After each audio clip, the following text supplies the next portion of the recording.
হযরত ইব্রাহিম ইবনে Adham রাহমাতুল্লাহ আলাইহি একবার কোথাও যাচ্ছিলেন। তার সঙ্গে ছিলেন কয়েকজন দরবেশ। অবশেষে তারা এক কেল্লায় পৌঁছালেন। দেখলেন কেল্লার দরজার সামনে অনেক কাঠের টুকরো পড়ে আছে। তারা ঠিক করলেন রাতে সেই কাঠ দিয়ে আগুন জ্বালাবেন। একজন দরবেশ বললেন, এখন যদি হালাল মাংস পেতাম তবে রান্না করে খেতে পারতাম। তখন হযরত ইব্রাহিম রাহমাতুল্লাহ আলাইহি নামাজে ছিলেন। তিনি কথাটি শুনলেন। নামাজ শেষ করে বললেন, আল্লাহর অসীম কুদরত, তিনি চাইলেই আমাদের জন্য হালাল মাংসের ব্যবস্থাও করতে পারেন। এ কথা বলে তিনি আবার নামাজে মন দিলেন। কিছুক্ষণ পর দরবেশরা শুনতে পেলেন বাঘের ডাক। দেখলেন একটি বাঘ একটি বুনো গাধাকে তাড়িয়ে তাদের কাছে নিয়ে এলো। তারা গাধাটিকে জবাই করলেন এবং তার মাংস রান্না করে খেলেন। বাঘটি পাশে বসে সবকিছু চুপচাপ দেখছিল। একদিন তার সঙ্গে এক সৈনিকের দেখা হয়। সৈনিক জিজ্ঞেস করলো, আপনি কে? তিনি বললেন, একজন দাস। সৈনিক আবার জিজ্ঞেস করলো, আপনার বাড়ি কোথায়? তিনি কবরস্থানের দিকে ইশারা করলেন। সৈনিক বলল, আপনি কি উপহাস করছেন? এরপর তার গলায় দড়ি বেঁধে বেত্রাঘাত করতে করতে রাস্তায় টেনে নিয়ে গেল। লোকেরা সৈনিককে বলল, তুমি জানো না তিনি হচ্ছেন ইব্রাহিম ইবনে আদহাম রাহমাতুল্লাহ আলাইহি। সঙ্গে সঙ্গে সৈনিক তার পায়ে পড়ে ক্ষমা চাইল। তিনি বললেন, তুমি অপ্রস্তুত হও না, আমি রাগ করিনি, বরং তোমার ব্যবহারের জন্য আমি তোমার জন্য দোয়া করছি, কারণ তোমার এই আচরণই আমার জান্নাতে যাওয়ার উপায় হয়ে গেছে। আল্লাহ যেন তোমাকেও জান্নাত দান করেন। সৈনিক তখন বলল, যখন আপনার নাম জানতে চাওয়া হলো তখন উপহাস করলেন কেন? তিনি বললেন, আমি উপহাস করিনি, সত্যি কথাই বলেছি।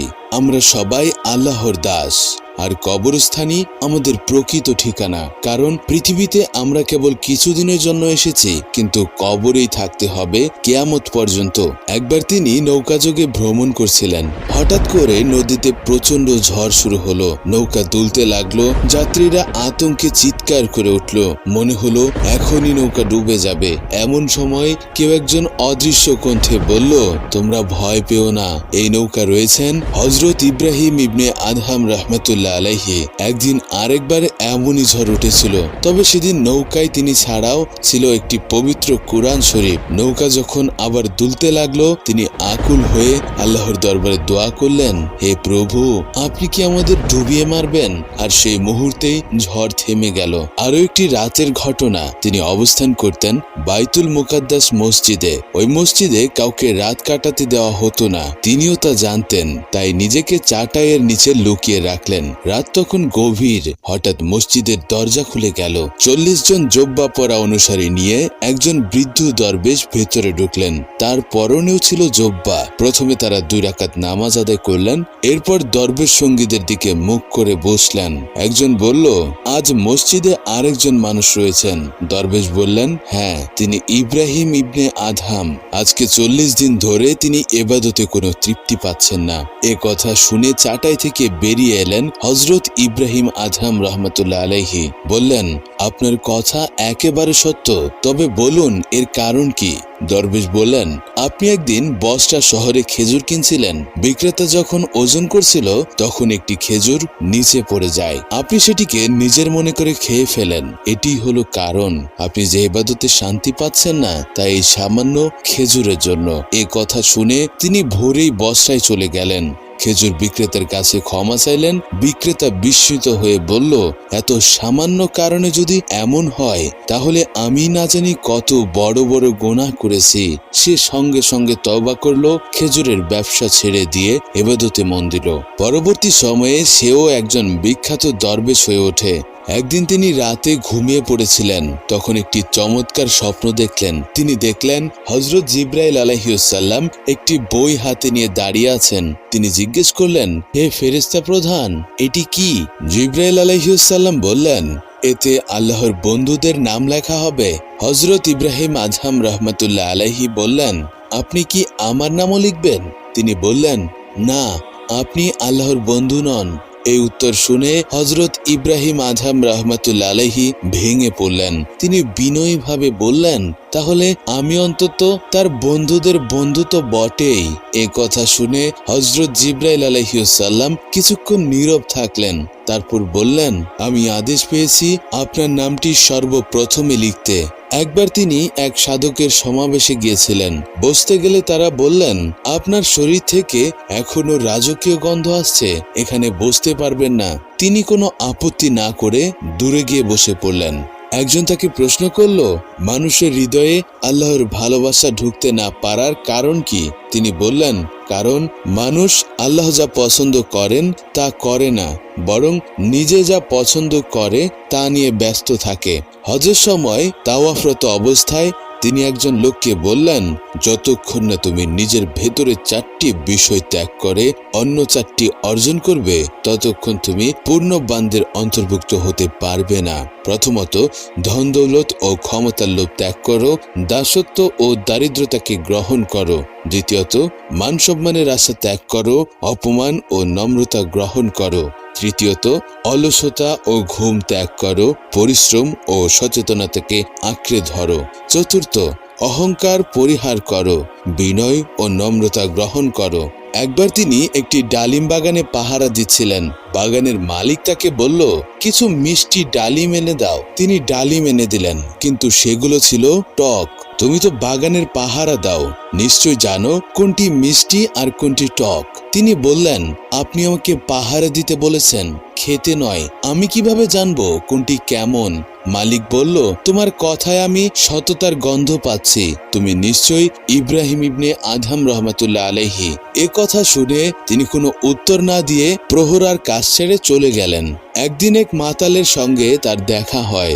মাতালের মুখে ধুলো মাটি। তিনি পানি এনে তার মুখ ধুইয়ে দিলেন এবং বললেন, এই মুখে যদি একদিনও আল্লাহর নাম উচ্চারিত হয় তাহলে তা এমন নোংরা রাখতে নেই। মাতাল তখন অচেতন ছিল। জ্ঞান ফিরে পেলে লোকেরা জানালো, ইব্রাহিম ইবনে আদহাম রহমাতুল্লাহ আলাইহি তোমার মুখ ধুইয়ে দিয়েছেন। এ কথা শুনে সে তওবা করলো এবং প্রতিজ্ঞা করলো আর কখনো নেশা করবে না।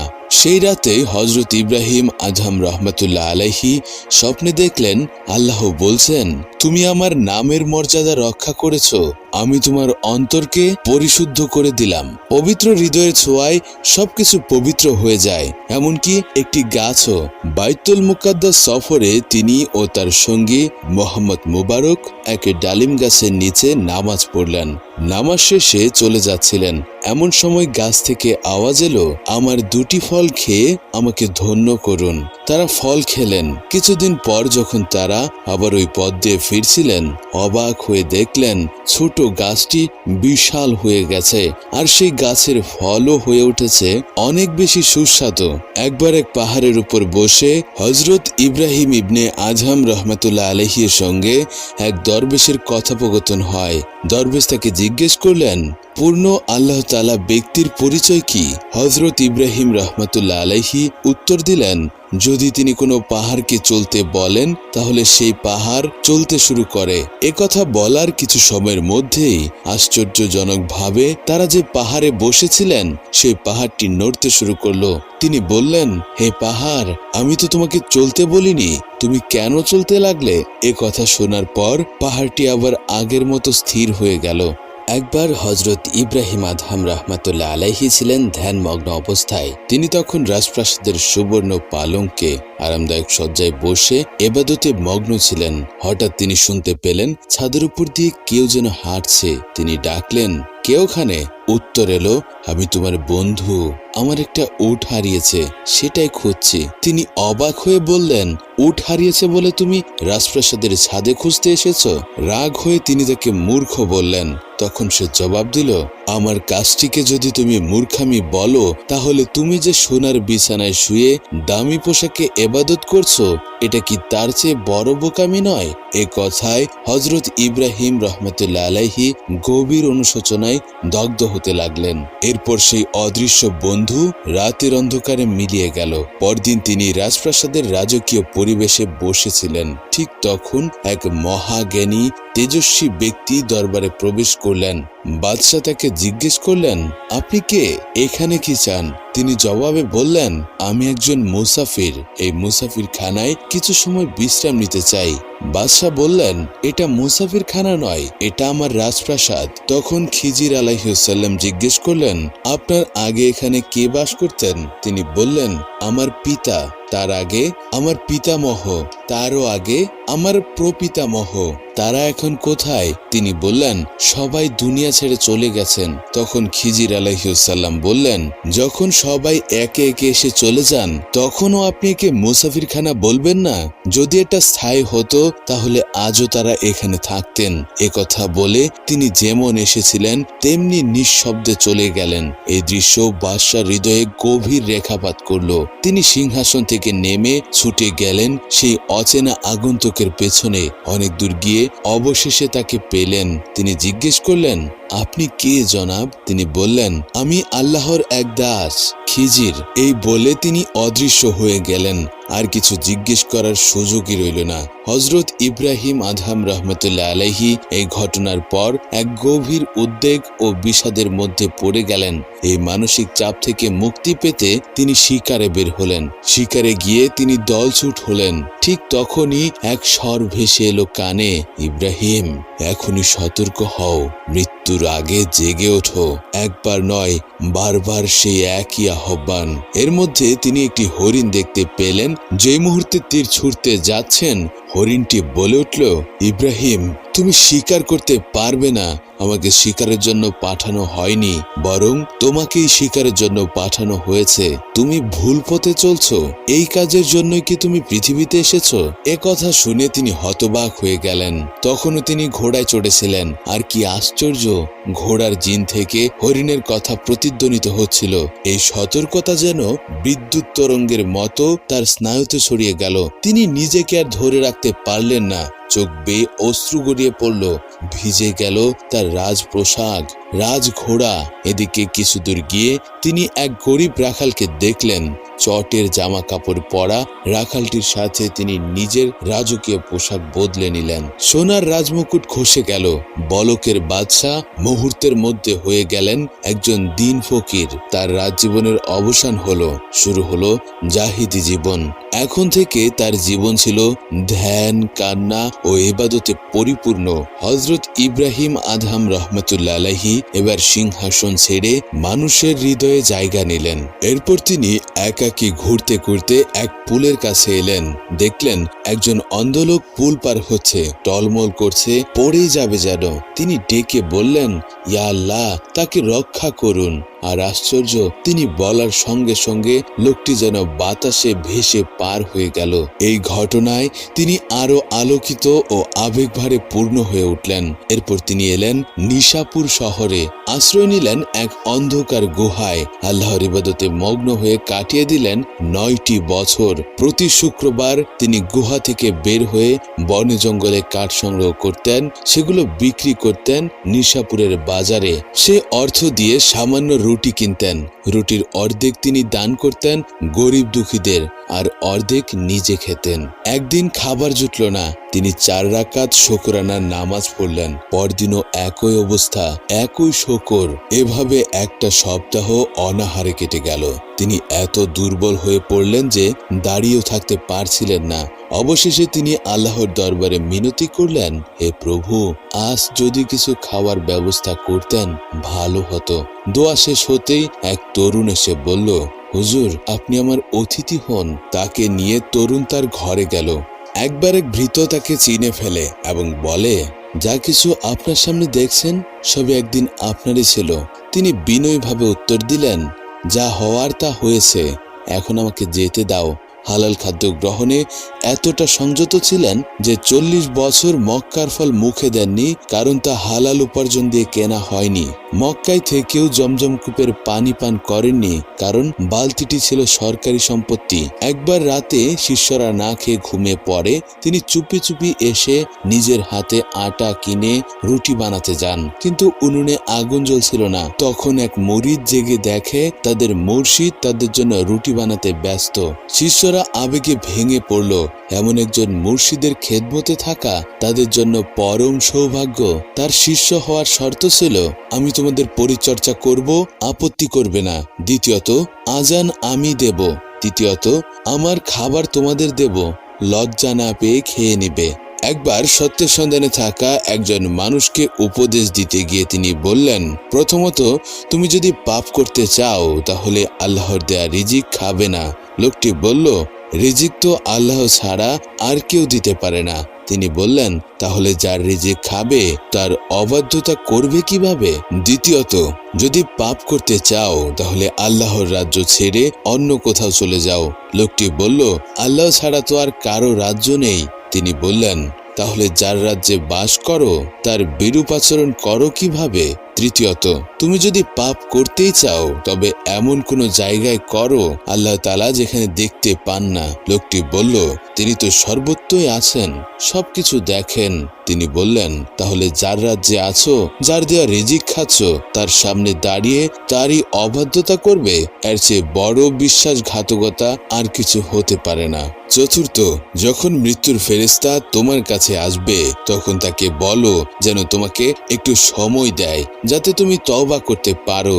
লোকটি বলল, মৃত্যু তো কাউকে সময় দেয় না। তখন হযরত ইব্রাহিম আদম রাহমাতুল্লাহ আলাইহি বললেন, যখন সময় আছে তখনই নিজেকে বদলে নাও, কারণ পরে সে সুযোগ নাও আসতে পারে। লোকটি বলল, কিন্তু আজরাইল কি আমাকে সময় দেবে? হযরত ইব্রাহিম আদম রাহমাতুল্লাহ আলাইহি বললেন, যদি এই কথা বুঝে থাকো তাহলে এখনই তওবা করে নাও। পঞ্চম, তিনি বললেন, যখন মৃত্যু হবে এবং মুনকার নাকির এসে কবরে প্রশ্ন করবে তখন তাদের তাড়িয়ে দিও। লোকটি বলল, এটা কি সম্ভব? তখন ইব্রাহিম আদম রাহমাতুল্লাহ আলাইহি বললেন, যদি এটা বুঝে থাকো তাহলে এখন থেকেই তাদের প্রশ্নের উত্তর দিতে নিজেকে প্রস্তুত করো। ষষ্ঠ, রোজ কিয়ামতে আল্লাহ যখন পাপীদের জাহান্নামে নেয়ার জন্য ফেরেশতাদের আদেশ দেবেন তখন যদি ফেরেশতারা তোমার কাছে আসে বলো, আমি যাব না। লোকটি বলল, তারা তো আমাকে জোর করে নিয়ে যাবে। তখন তিনি বললেন, তাহলে এখনই পাপকর্ম ছেড়ে দাও। তার কথা শুনে লোকটি বলল, আপনি যা যা বললেন তা মানুষের পক্ষে করা অসম্ভব। হযরত ইব্রাহিম আদম রাহমাতুল্লাহ আলাইহি বললেন, তাহলে সব পাপ ছেড়ে দাও। লোকটি এবার বলল, তাহলে আমার জন্য এটাই ভালো, এটি অন্যান্য কাজের তুলনায় সহজতর বটে। এই বলে সে তৎক্ষণাৎ তওবা করলো এবং সব পাপকর্ম থেকে ফিরে এলো। এরপর সে পূর্ণময় জীবন যাপন করতে লাগলো। আরো একদিন কিছু লোক হযরত ইব্রাহিম রাহমাতুল্লাহ আলাইহিকে জিজ্ঞেস করলেন, আমরা আল্লাহর দরবারে অনেক দোয়া করি কিন্তু সেগুলো কবুল হয় না কেন? উত্তরে তিনি বললেন, কারণ তোমরা আল্লাহকে জানো কিন্তু তার আদেশ মানো না, রাসূল সাল্লাল্লাহু আলাইহি ওয়াসাল্লামকে জানো কিন্তু তাকে অনুসরণ করো না, তোমরা কোরআন তিলাওয়াত করো কিন্তু তার উপর আমল করো না, তোমরা জানো জান্নাত পুণ্যবানদের জন্য অথচ পুণ্যের কাজ করো না, জাহান্নাম যে পাপীদের জন্য বানানো হয়েছে তাও জানো, তবুও পাপ থেকে বিরত হও না। তিনি বললেন, যে ব্যক্তি এরকম অবস্থায় থাকে তার দোয়া আল্লাহ কেন কবুল করবেন? তিনি তুচ্ছ প্রশ্নের গভীর অর্থবোধক উত্তর দিতেন। একবার এক ব্যক্তি বলল, হুজুর, আজকাল গরুর মাংসের দাম অনেক বেড়ে গেছে, কি করা যায়? হযরত ইব্রাহিম রাহমাতুল্লাহ আলাইহি বললেন, মাংস খাওয়া বাদ দাও, দাম বাড়ুক আর কমুক তাতে কি আসে যায়? একবার তিনি একটি অনুষ্ঠানে দাওয়াত পেয়েছিলেন। কিছুক্ষণ দেরি করে পৌঁছালে উপস্থিত লোকজন বলাবলি করতে লাগলো, লোকটা তো কথার দাম বোঝেই না। এই কথা শুনে তিনি বললেন, রেওয়াজ হচ্ছে মানুষ আগে রুটি খায় তারপর মাংস, কিন্তু তোমরা তো রুটি বাদ দিয়ে সরাসরি মাংস মুখে দিচ্ছ, অর্থাৎ একটু ধৈর্য না ধরে আগে থেকেই বদনাম শুরু করে দিয়েছো। আরেকবার হযরত ইব্রাহিম রাহমাতুল্লাহ আলাইহি এক দাস কিনলেন। তার কাছে জানতে চাইলেন, তোমার নাম কি? দাস বলল, আপনি যে নামে ডাকবেন সেটাই হবে আমার নাম। পুনরায় তিনি প্রশ্ন করলেন, তুমি কি খাবে? দাস বলল, আপনি যা খেতে দেবেন। আবার জিজ্ঞেস করলেন, তুমি কি পরবে? আপনি যা পড়তে বলবেন। সবশেষে জিজ্ঞেস করলেন, তোমার নিজের ইচ্ছে কি? দাস বলল, আমি তো কৃতদাস, আমার আবার ইচ্ছা কিসের? এই উত্তর শুনে হযরত ইব্রাহিম রাহমাতুল্লাহ আলাইহি নিজেকে ধিক্কার দিলেন। তিনি ভাবলেন, আমি এখনো প্রকৃত দাসত্ব শিখিনি। তিনি এতটাই কেঁদে ফেললেন যে কান্নার এক পর্যায়ে অজ্ঞান হয়ে পড়লেন। একবার তাকে জিজ্ঞেস করা হলো, আপনার সময় কিভাবে কাটে? তিনি বললেন, আমার 4টি বাহন আছে। প্রথম, যখন আল্লাহ কিছু দান করেন তখন কৃতজ্ঞতার বাহনে চড়ে আমি তার দরবারে যাই। 2, যখন ইবাদতের উদ্দেশ্যে যাই তখন আমার বাহন হয় নিখাদ প্রেম। 3 যখন কোনো বিপদ আসে তখন ধৈর্যের বাহনে চলি। 4 আর যখন ভুল করে ফেলি তখন তওবার বাহনে চড়ে ক্ষমা চাই। আরেকবার হজের মৌসুমে তিনি একটানা 3 দিন উপবাসে ছিলেন। তখন শয়তান এসে বলল, বলখের রাজত্ব ছেড়ে দিয়ে এত কষ্ট ছাড়া আর কি পেয়েছো? তিনি আল্লাহর কাছে বললেন, হে প্রভু, আপনি কি শয়তানকে পাঠিয়েছেন আপনার এই দাসের মনে কষ্ট দেওয়ার জন্য? আল্লাহর পক্ষ থেকে ইলহাম এলো, তোমার জামার পকেটে হাত দাও, কারণটি বুঝবে। তিনি পকেটে হাত দিয়ে দেখলেন সেখানে 2টি রূপার মুদ্রা। এরপর সেগুলো ফেলে দিয়ে বুঝলেন, যতক্ষণ কোনো বস্তুতে নির্ভরতা থাকে ততক্ষণ আসল ভরসা আল্লাহর উপর হয় না। একবার একজনকে উপদেশ দিতে গিয়ে তিনি বললেন, তুমি যতক্ষণ না তোমার স্ত্রীকে বিধবা, সন্তানদের এতিম আর বিছানাকে কবরের মতো মনে করবে ততক্ষণ পর্যন্ত তোমার সাধনার দাবি সত্য হবে না। শেষ জীবন ছিল সম্পূর্ণ নির্জনতায়। কেউ জানতো না কখন, কোথায়, কিভাবে তিনি দুনিয়া ছেড়েছেন। তবে বলা হয় মৃত্যুর মুহূর্তে আকাশ থেকে ঘোষণা হয়েছিল, জেনে রেখো দুনিয়ার শান্তি দুনিয়া ছেড়ে চলে গিয়েছে। অনেকের বিশ্বাস তিনি সামদেশে হযরত লূত আলাইহিসসালামের কবরের পাশে সমাধিত হয়েছেন। প্রিয় দর্শক, আজকের ভিডিও এখানেই শেষ করছি। আপনাদের কেমন লাগলো জানাতে ভুলবেন না। নতুন কোনো মহান মানুষের গল্প নিয়ে আবারও হাজির হব ইনশাআল্লাহ। ততক্ষণ পর্যন্ত সুস্থ থাকুন, ভালো থাকুন। আসসালামু আলাইকুম ওয়া রাহমাতুল্লাহ।